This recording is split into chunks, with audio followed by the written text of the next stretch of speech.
Babu adabi dukhulil khala ila an qala wa yanbaghi an tu'idda an-nubala qabla qada'il hajati wa an la tastanjiya bil ma'i fi mawdi'i qada'il haja wa an tastabri'a minal bawli bit tanahnuhi wan natri thalasan wa bi imralil yadil yusra ala asfalil qadibi. Hadihi, kita lanjutkan lagi apa yang ada dalam kitab Bidayatul Hidayah.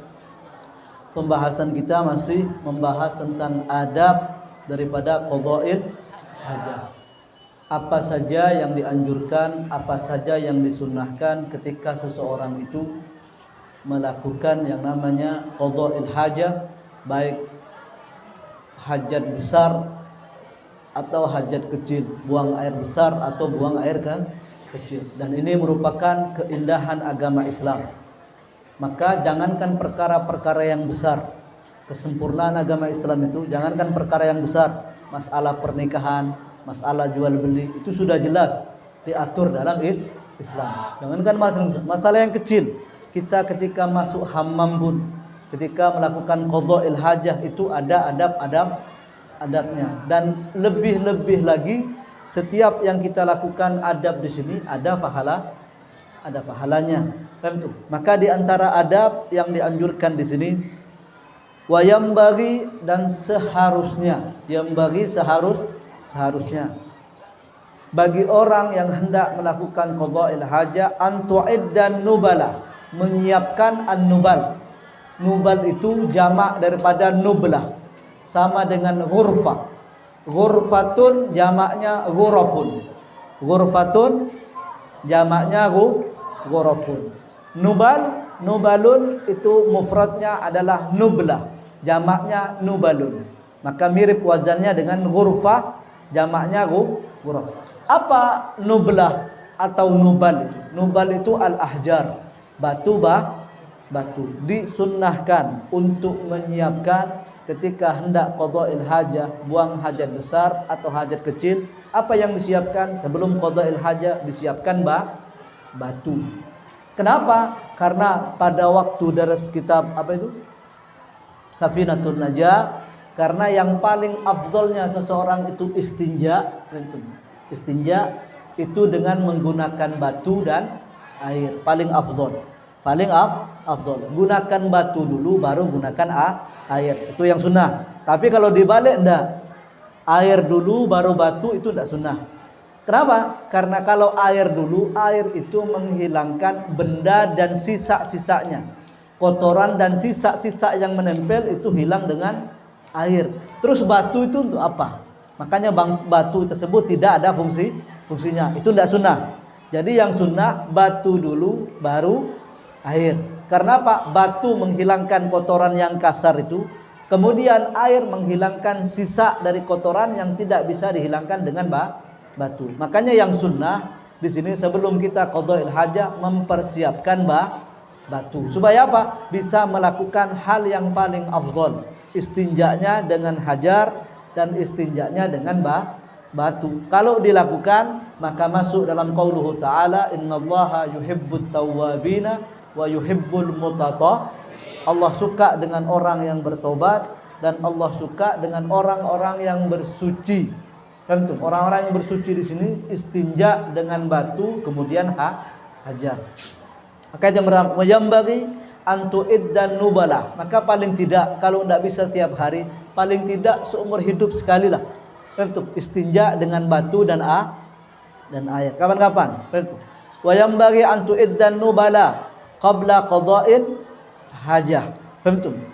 Wa alla tastanji bil ma'i fi mawdhi'i qada'il hajah. Hendaknya tidak istinja menghilangkan kotor, menghilangkan najis. Maksudnya setelah qada'il hajah jangan sampai ceboknya itu di tempat kita qada'il hajah. Berarti di mana gitu? Faham? Berarti nanti kalau qada'il hajah di sini cari tempat yang lain pindah untuk ceboknya. Keluar hammam pindah hammam yang lain gitu.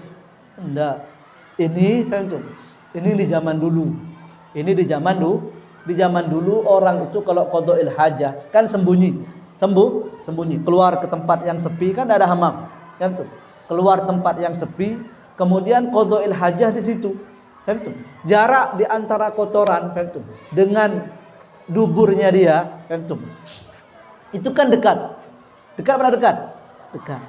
Maka kalau disiram, kalau dia ceboknya di situ, dikhawatirkan, kan tuh, air yang sudah kena kotoran itu akan kembali lagi ke atas. Kan tuh, akan mengenai daripada tubuhnya dia. Kan tubuhnya dia. Makanya kalau zaman dulu memang disunnahkan tempat qada'il hajah dan tempat ceboknya beda. Kan tuh, cari tempat yang suci. Kan tuh. Karena kalau zaman dulu kan qada'il hajah di rumput-rumput itu atau di tanah yang tandus. Maka kalau qada'il hajah di situ, maka otomatis dekat enggak jaraknya kotoran dengan tubuhnya dia? Dekat. Ketika dia siram di situ, maka takutnya air yang disiram itu kena ke kotorannya, kemudian balik lagi ke tubuhnya. Akhirnya tubuhnya najis. Dia sangka suci padahal tubuhnya najis. Kalau sholat sah berasa? Tidak sah. Karena dikhawatirkan seperti itu, makanya disunnahkan ketika cebok itu pindah ke tempat yang lain. Tapi kalau di hammam sini enggak. Kan dia agak cekung gitu. Dia agak cekung ke dalam, apalagi yang tempat qada'il hajah yang seperti kursi duduk itu, tambah jauh itu. Tambah jauh. Ini kalau ada dalam kitab fikih disunnahkan untuk ketika cebok pindah ke tempat lain, ini kalau di zaman dulu. Kalau zaman sekarang ya enggak. Kan rahasia itu. Ya, ente qada'il hajah di WC ini, nanti pindah lagi ke sebelahnya gitu. Ceboknya kan enggak. Ayo. Jadi kalau ada masalah seperti ini, qada'il hajahnya ketika ceboknya disunnahkan pindah bukan di tempat itu kalau antum lakukan seperti orang dulu. Qada'il hajahnya di tempat tanah yang datar, kan tuh. Misalnya yang biasa jaga di hutan di Qabah itu, kalau dia balik sini susah, akhir qada'il hajah di hutan situ. Kan tuh, dekat kandang kambing sana. Qada'il hajah di situ. Kan tanahnya datar itu. Nanti kasih tahu sama dia. Nanti kalau cebok jangan di sini. Jangan di tempat nanti qada'il hajah itu. Karena apa? Takut kembali percikan itu ke tubuhnya, atau percikan itu akan kembali ke sarungnya. Sarungnya digunakan untuk sholat. Sah sholatnya? Tidak sah. Tidak sah. Yang seperti itu nanti cari pindah itu. Cari yang tempat yang jauh dari kotorannya, kemudian baru cebok. Ngerti? Antum? Itu maksudnya. La tastanji, kemudian la tastanji wa alla tastanjiya bil ma'i, hendaknya tidak istinja dengan air. Kalau batu bagaimana? Tidak apa-apa kalau istinja dengan batu. Antum? Di tempat qada'il hajah, misalnya di hutan sana. Qada'il hajah di situ. Kemudian kalau pakai air kan disunahkan pindah.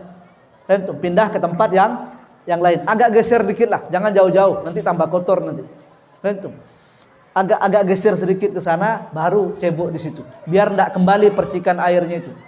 Tapi kalau istinjanya enggak pakai batu dia, enggak pakai air, tapi pakai batu. Apakah pindah? Enggak, jangan pindah. Di tempat situ enggak apa-apa. Kalau mau pindah enggak apa-apa. Di tempat dia qada'il hajah enggak apa-apa. Kenapa? Karena batu itu bisa membersihkan kotoran? Enggak bisa. Tidak seperti air. Makanya di sini disebutkan alla tastanjiya bil ma. Pakai air. Kalau pakai batu enggak apa-apa, enggak pindah. Paham? Ngerti? Nah, ini Anda ingatkan lagi, jangan salah ini. Bahwa yang dimaksudkan untuk pindah qada'il hajah ini kalau seperti zaman dulu qada'il hajahnya di tempat yang datar. Bukan yang seperti ini kalau di hammam ini tidak apa-apa. Karena apa? Tempatnya itu agak cekung. Insyaallah tidak kembali percikannya itu. Yang penting nyiramnya pelan-pelan nanti. Ngerti? Itu maksudnya. La tastanjiya bil ma' fi maudhi'i qada'il hajah. Kemudian wa antastabri'a, hendaknya membersihkan. Tastabri'a, membersihkan, mensucikan. Orang yang qada'il hajah, buang hadas kecil atau buang air kecil misalnya, minal baul, astabda, ini khusus daripada orang kalau seandainya setelah dia kencing, apa yang disunnahkan itu, maka supaya tidak tersisa, laki-laki misalnya, tidak tersisa air kencing di dalam batangnya itu, Antum. Ditakutkan nanti akan keluar waktu sholat. Antum. Maka otomatis kalau keluar, pertama sarungnya najis. Sarungnya najis.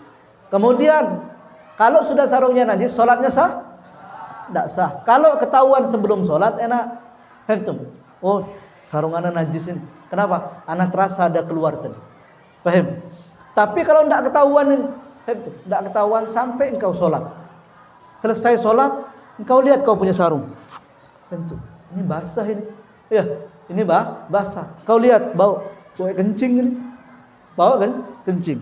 Dengan ketidaktahuannya antum itu, apakah dianggap sah sholatnya? Tidak sah sholatnya.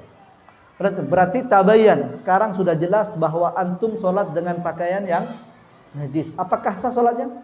Tidak sah. Wajib qadha. Itu kalau antum pakai sarung ketahuan hari itu. Kalau sarung itu antum pakai 2 hari, ya pakai 2 hari, ketahuan itu ada air kencing di situ, maka wajib qadha sholat 2 hari. Naam, wajib qadha sholat 2 hari. Menghindari hal itu.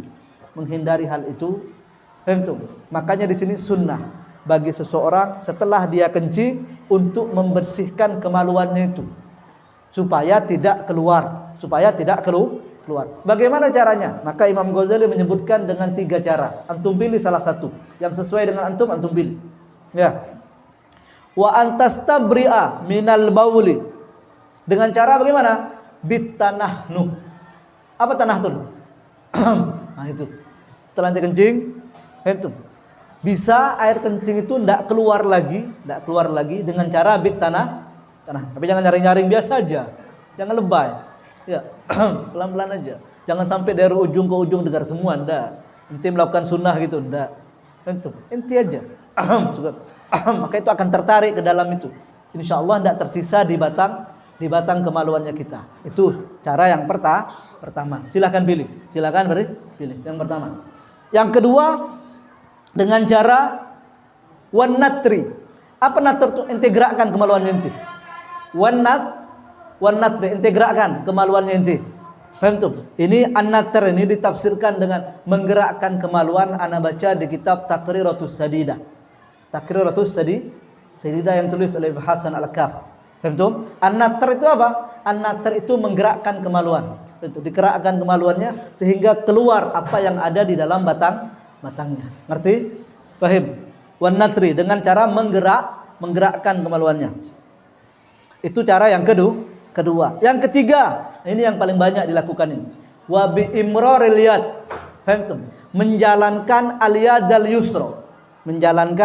Ente jalankan al-yadal yusra, tangan yang kiri. Faham? Mana tadi? Ala asfalil qadhib, di bawah yang ente jalankan seperti ini. Ini misalnya kemaluan ini, kemaluan. Jadi kan biasa yang tersisa itu di bawah sini nih. Setelah ente kencing tersisa. Maka bagaimana caranya? Ente jalankan, ente gerakkan, ente punya jari sababah. Antum yang sunnah pakai jari telunjuk seperti ini. Digerakkan. Ada makna imrarul yad ala asfali, bukan di atas enggak ya? Itu bukan a'lal qadhib, enggak, tapi asfalil qadhib. Qadhib itu batangnya. Itu seperti ini. Satu kali. Kalau masih ada terasa, masih ada, dikeluarkan. Itu sampai silanya sudah tidak ada yang tersisa di dalamnya. Maka itu cara, itu 3 cara, tinggal antum pilih, terserah yang cocoknya bagaimana. Antum boleh pakai cara berdaham tadi, boleh. Atau ente gerakkan, gerakkan kemaluannya ente. Atau kalau misalnya ada cara lain, misalnya bagaimana cara lain, terserah. Misalnya dengan cara setelah kencing ente berjalan 1 langkah di depan hammam, 1 langkah, 2 langkah, tawaf di situ. Ada yang ngasih tahu, sahibnya ana seperti itu. Cara biar dia tidak keluar lagi, cara itu sudah tetap keluar. Cara asfalil qadhib masih juga. Jadi bagaimana caranya? Dia jalan di hammam. Jalan 1 langkah, 2 langkah, 3 langkah, itu akan menarik kembali apa yang ada di bawah batangnya. Terserah antum. Yang penting jangan qasidah di hammam. Ya, jangan qasidah. Itu aja. Wa bi imralil yad, dan jangan menjalankan imralil yad al-yadil yusra ala asfalil qadib. Ngerti? Kemudian di antara yang sunnah bagi seseorang ketika melakukan qada'il hajah, hendaknya qada'il hajahnya itu bersembunyi di tempat yang tidak ada orang, di bawah pohon kah, itu di bawah rumput-rumput ilalang yang bagaimana, yang penting tidak kelihatan. Ini masalah sekarang kalau dia qada'il hajahnya itu di padang pasir, tidak ada rumput, tidak ada lumput, itu juga tidak ada yang namanya lindungan di situ, tidak ada pohon. Bagaimana qada'il hajahnya itu? Tentu. Maka disebutkan di sini, wa in kunta fis sahra'i. Kalau engkau di padang pasir atau tanah rumputnya kecil-kecil seperti ini. Kelihatan di padang pasir atau di tanah lapangan yang kelihatan kayak lapangan bola itu kan kelihatan. Itu bukan padang pasir tapi lapangan. Tidak ada penghalangnya supaya mendapatkan kesunahan menutup aurat. Bagaimana caranya itu qada'il hajahnya? Maka disebutkan wa in kunta fis sahra'i fab'ud, maka menjauhlah. Ketika qada'il hajah disunahkan untuk menjauh. Ini zaman dulu. Paham tuh? Kalau zaman sekarang di kamar inti ada hammam. Di kamar inti ada hammam. Kalau zaman dulu, kalau zaman dulu kan tidak ada hammam seperti sekarang ini. Maka mereka kalau ingin qada'il hajah harus pergi ke tempat yang jauh sekiranya tidak kelihatan oleh orang. Ini jauh, ini jaraknya berapa meter ini? Apakah harus berjalan ke hutan sana? Maka kata ulama dikatakan menjauh kalau ada dua syarat. Menjauh di sini bukan dihitung dengan jarak 1 kilo, 2 kilo, enggak, 100 meter, 200 meter, enggak. Akan tetapi dikatakan menjauh kalau ada dua syarat. Yang pertama dikatakan menjauh sekiranya tidak tercium aromanya. Itu pertama. Sekiranya tidak tercium aromanya. Yang kedua tidak kedengaran suaranya. Dua. Dikatakan qada'il hajah seseorang di zaman dulu itu menjauh. Kapan dikatakan menjauh? Coba Anda lihat di sini. Ada enggak?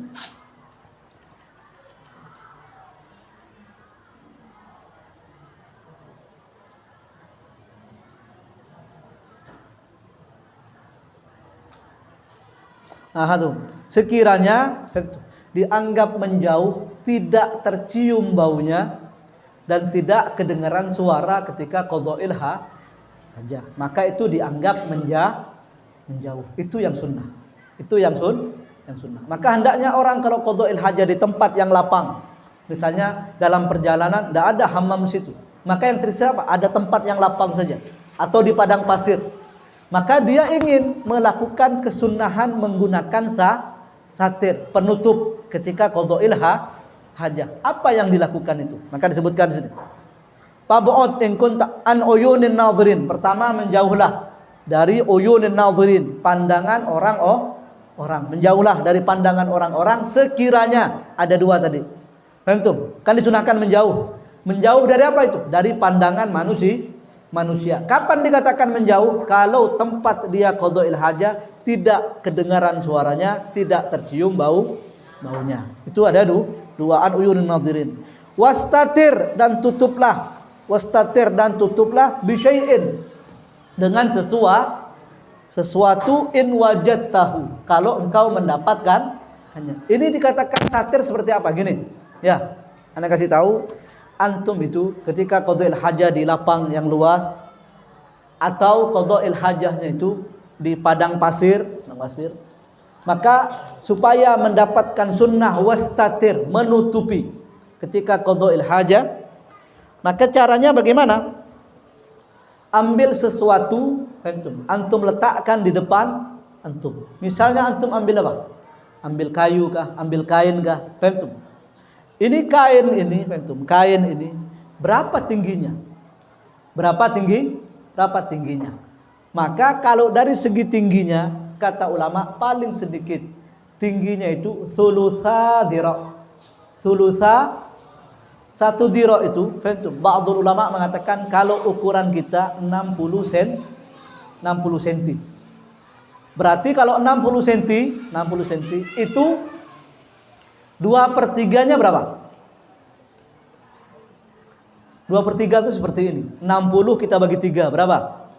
20 kali 2 40 itu bahasa Arabnya istilahnya sulusa diro, 2/3. Berarti antum cari kain tingginya 40 cm. Paham? Cari kain 40 cm. Kemudian diletakkan bagaimana? Kalau misalnya 40 cm ini ana letakkan di akhir masjid itu. Ana tancapkan di sana, ana qadha'il hajat di sini. Apakah mendapatkan sunnah menutupi aurat? Enggak. Karena 40 cm itu tidak boleh lebih daripada 3 diro. 3 diro itu kira-kira 1,5 meter. Tentu. Maka antum letakkan misalnya seperti ini. Antum qadha'il hajat di sini di padang pasir. Tentu. Maka letakkan kain di sini. Ini sama ana jaraknya berapa ini? Nyampe 1,5 meter? Enggak nyampe, kurang daripada 1,5 meter. Antum tancapkan kain di sini. Kemudian antum qadha'il hajat di sini. Antum lakukan seperti ini, tingginya berapa? 40 cm, paling sedikit. Maka kalau antum letakkan satir itu 40 cm atau lebih, maka antum telah melakukan sunnah wastatir. Wastatir, telah menutupi auratnya. Ngerti? Antum. Jadi satir yang ada di depan itu, maka syaratnya tingginya paling sedikit 40 cm. Paham? Kemudian jaraknya tidak lebih daripada 1,5 meter. Ngerti? Paham? Kemudian satir itu apakah harus menutupi seperti ini atau cukup tombak aja gitu?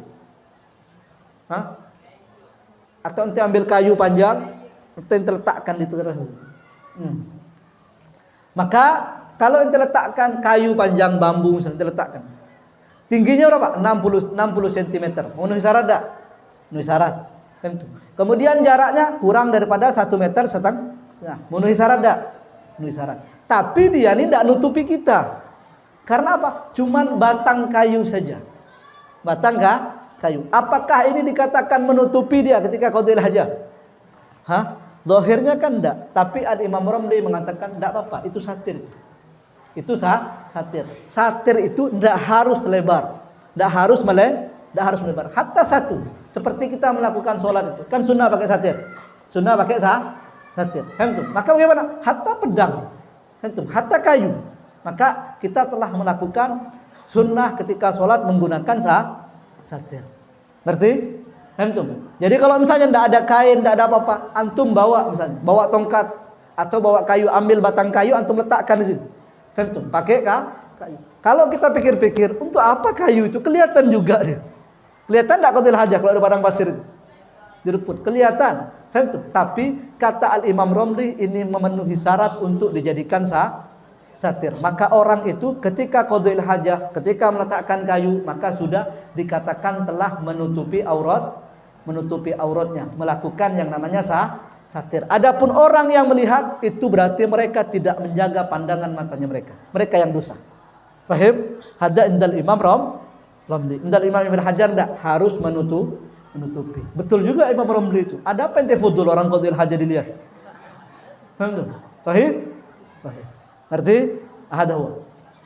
Itu kalau di tempat memang sudah padang pasir. Kalau di sini ente di hammam itu sudah satir betul itu. Sudah satir memenuhi syarat itu. Ngerti? Ada makna. Fab'ud an uyunin nadhirin wastatir bi syai'in in wajadtahu. Kemudian kalau kita qadha'il hajah misalnya ini, masuk ke hutan sana. Ente kerja di hutan situ, khidmah di situ, ngurus kambing kah, ngurus ayam kah misalnya. Mana ketika hendak qadha'il hajah, ente gali misalnya, gali tanah. Atau hendak pakai gali tanah. Di situ kapan kita buka sarung tuh kapan? Ya. Ente pengen qadha'il hajah misalnya di situ, di salon itu. Di salon itu qadha'il hajah. Misalnya. Apa ente angkat sarung ente dari sini? Persiapan. Yang sunnah itu diangkat sarung itu kapan? Yang sunnah ente mengangkat pakaian ente untuk qada'il hajat itu di mana? Maka disebutkan wala takshif, hendaknya jangan membuka auratnya dia. Faham? Qablal intiha, sebelum selesai, artinya sebelum sampai ila maudhi'il juluh, ke tempat duduknya ente untuk qada'il hajah. Misalnya, faham? Ente dari sana. Mana qada'il hajahnya? Di sini. Faham? Di sini. Maka yang sunnah dari sana jangan dibuka sarung ente. Faham? Jangan dipamerkan aurat ente. Hitam lagi. Ya. Dari situ, maka bagaimana? Jangan ente buka sarung ente kecuali di mana tempat qada'il hajah? Di sini, maudhi'al julus. Tempat duduknya ente ketika qada'il hajah di sini. Maka bagaimana? Jalan sana. Ketika sudah sampai di sini, ente hendak qada'il hajah, baru dibuka pelan-pelan. Baru dibuka pelan-pelan. Jangan diobral. Jangan diobral. Ngerti? Itu yang sunnah. Begitu juga di hammam sini sama. Belum masuk pintu sudah buka sarung ente. Enggak. Ketika sudah masuk, mana tempat qada'il hajah? Di situ, baru di situ kalian angkat. Itu maknanya. Wa alla taksif aurataka qabla al-intiha ila maudhi'il julus. Wala tastaqbilu syamsa, makruh ya. Ketika qada'il hajah itu menghadap asy-syams, walal qamar, juga menghadap al-qamar. Ini macam mana ini? Tidak boleh, makruh hukumnya ketika qada'il hajah, menghadap matahari. Mana matahari? Sana. Di sana. Faham? Macam mana bentuknya kencing menghadap matahari? Faham? Kalau kencing masuk akal. Bisa enggak ngadap matahari kencing? Bisa. Ketika matahari terbit, ente kencing ngadap sana. Ya, mana matahari? Sana. Ente kencing ngadap sana. Ada hukumnya makruh kalau kencing. Kalau qada'il hajah, buang air besar, macam mana menghadap matahari itu? Bisa. Bisa enggak? Bisa enggak? Bisa dibayangkan? Bisa. Qada'il hajah seperti orang ruku, bisa. Ini kalau tak ada buat nanti. Ini tak ada buat. Tentu. Sudah dianggap orang gila, makruh lagi. Ya. Mana kiblat? Kiblat mana matahari sana? Ente sini qada'il hajah. Macam mana bentuknya? Kayak orang ruku. Ketika seperti orang ruku tuh, bisa enggak ngadap matahari? Bisa kan? Bisa. Atau ente qada'il hajah ketika matahari tengah-tengah. Tengah-tengah. Macam mana? Ente kencing terlentang. Bisa. Ya. Gila sebelum gila. Gila sebelum gila. Atau qada'il hajah juga seperti itu. Matahari di atas, ente baring-baring gini, santai. Bisa tuh. Jadi qada'il hajahnya menghadap matahari. Apa hukumnya? Makruh. Kalau tak ada buat, makruh. Sudah dosa, makruh. Sudah gila, makruh lagi. Sudah banyak orang gila. Wala tastaqbilu samsa walal qamar. Jadi istiqbal itu tidak makruh. Tapi kalau membelakangi bagaimana? Tidak makruh. Faham? Kalau membelakangi tidak makruh. Matahari hampir tenggelam sana. Faham? Matahari hampir tenggelam. Maka bagaimana? Antum kencing menghadap sana. Menghadap mana itu?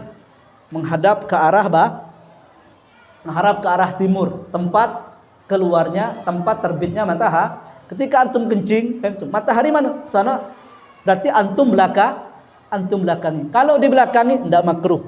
Yang makruh itu di sini kalau tastaqbil. Apa tasbil? Menghadap. Kalau menghadap sama matahari, menghadap sama bulan, maka hukumnya makruh. Kemudian wala tastaqbilul qiblah. Dan termasuk yang disunnahkan ketika istinja jangan menghadap kiblat. Ini menghadap kiblat ini, misalnya kiblat mana? Sana misalnya. Sebelah kiblat. Itu dikatakan ini haram ini ya. Ini bukan makruh. Ini satu-satunya ini.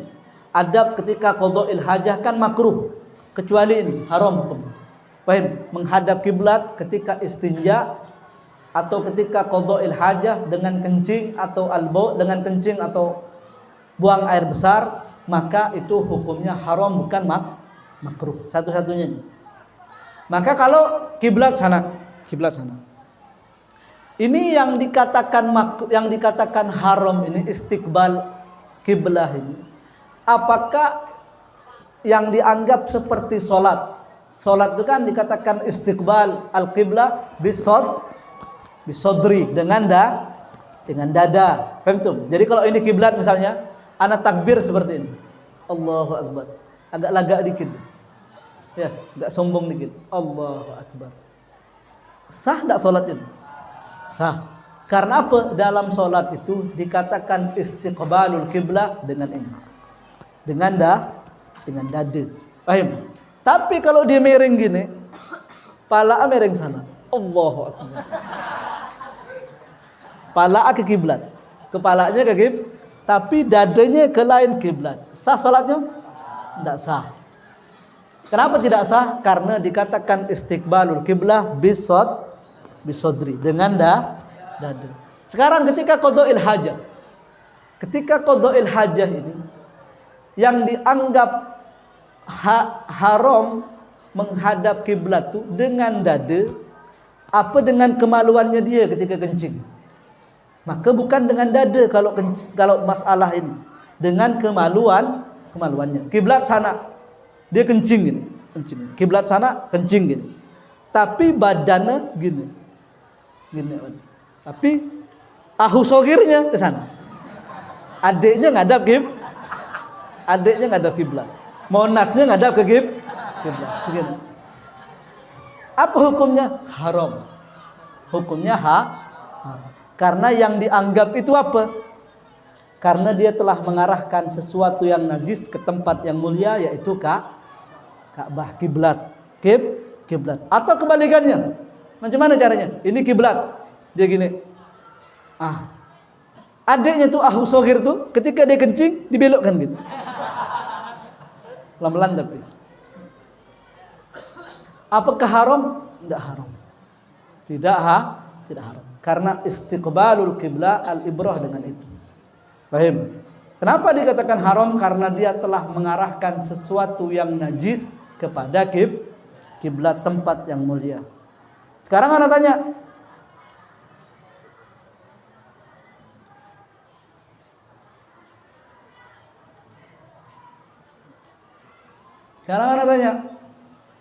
orang kalau menyembelih hewan, kurban ke, sapi ke, ayam ke, itu sunnahnya diarahkan ke kiblat apa enggak? Tak pernah nyembelih ayam? Tidak pernah lihat kurban disembelih diarahkan ke mana? Diarahkan ke Sungai Kapuas sana. Diarahkan ke mana? Ke kiblat kan? Ketika disembelih diarahkan ke kiblat, apa yang keluar? Darah. Najis enggak? Apa bedanya sama kencing? Apa beda sama kencing? Kalau kencing hukumnya haram karena mengarahkan sesuatu yang najis ke kiblat. Tapi kalau penyembelihan sapi ke kambing ke, itu disunnahkan diarahkan ke kiblat. Maka ketika disembelih diarahkan keluar enggak ke arah kiblat? Arah kiblat. Apa hukumnya? Sunnah. Ngapa ini haram? Ngapa ini sunnah? Nah ingat jawabannya di kitab namanya Hasyiatul Jamal. Hasyiatul Jamal. Dalam kitab tersebut beda. Tentu. Kalau penyembelihan itu ibadah. Itu ibadah. Ketika seseorang menyembelih hewan kurban, itu dicatat ibadah oleh Allah. Makanya dianggap sunnah untuk menghadap kiblat. Tapi kalau kencing bukan ibadah. Masa kencing itu ibadah? Setiap tetesan kencing tidak dapat pahala. Ada? Tidak ada. Tapi kalau hewan kurban itu setiap tetesan darah, selama darah itu jatuh, maka begitulah berguguran juga dosa orang yang melakukan kurban. tambah bertetesan darah, jatuh ke tanah, maka berguguranlah juga dosa-dosa orang yang melakukan yang namanya kurban. Makanya Nabi merintahkan kepada putrinya Sayyidah Fatimah ketika penyembelihan hewan kurban, Nabi mengatakan, wahai Fatimah, lihatlah hewan kurban engkau itu ketika disembelih. Karena apa? Setiap tetesan darah yang jatuh ke tanah, maka begitu jugalah berguguran dosa-dosa yang dilakukan oleh engkau. Ngerti? Beda kan? Beda. Kalau kurban itu dicatat ibadah. Tapi kalau seandainya kencing bukan ibadah. Makanya menghadap kiblat hukumnya haram. Ngerti? Menghadap kiblat hukumnya haram. Begitu juga qadha'il hajah membelakangi kiblat juga hukumnya haram. Ngerti? Tidak menghadap kiblat, tidak membelakangi kiblat. Ngerti? Tapi ini kalau seandainya di tempat yang lapang, di padang rumput kah, atau misalnya di padang pasir, maka istiqbalul kiblah atau istidbaruha hukumnya haram. Tapi kalau di tempat yang mu'ad, memang dipersiapkan untuk qadha'il hajah seperti hammam di sini, itu tidak makruh. Tidak makruh. Misalnya, klosetnya klosetnya tempat qadha'il hajah diarahkan ke kiblat sana. Hukumnya makruh, hukumnya haram? Enggak haram, enggak makruh. Karena apa? Memang tempat untuk dipersiapkan qadha'il hajah. Tapi alangkah baiknya walaupun di tempat yang dipersiapkan qadha'il hajah, hendaknya tetap kloset itu tidak diarahkan ke kiblat atau membelakangi kiblat. Ngerti ya? Nanti kalau punya rezeki misalnya selesai keluar dari pondok ini, antum bisa bikin rumah, maka amalkan itu. Amalkan. Memang asalnya tidak apa-apa, tidak haram, tidak makruh. Tapi lebih baik walaupun hammam itu sudah memang disediakan untuk qadha'il hajah, alangkah baiknya klosetnya itu tidak diarahkan ke kiblat atau membelakangi kiblat. Bikin tempat qadha'il hajah itu menghadap ke sana atau menghadap ke sana, sehingga tidak membelakangi kiblat, tidak menghadap kiblat, walaupun di tempat yang memang disediakan untuk qadha'il hajah. Jadi ini makruh menghadap matahari ini kalau di tempat yang lapang, tidak ada bangunan. Begitu juga haram untuk menghadap kiblat, membelakangi kiblat itu kalau qadha'il hajah atau kencingnya di tempat yang lapang. Tapi kalau memang di tempat yang memang disediakan qadha'il hajah seperti hammam ini, hukumnya tidak makruh dan hukumnya tidak haram. Ingat itu, ngerti? Paham? Kemudian wala tajlis fi mutahaddatsin nas, dan jangan duduk untuk qadha'il hajah di tempat orang itu berbicara. Mutahaddatsin nas, tempat orang ngumpul.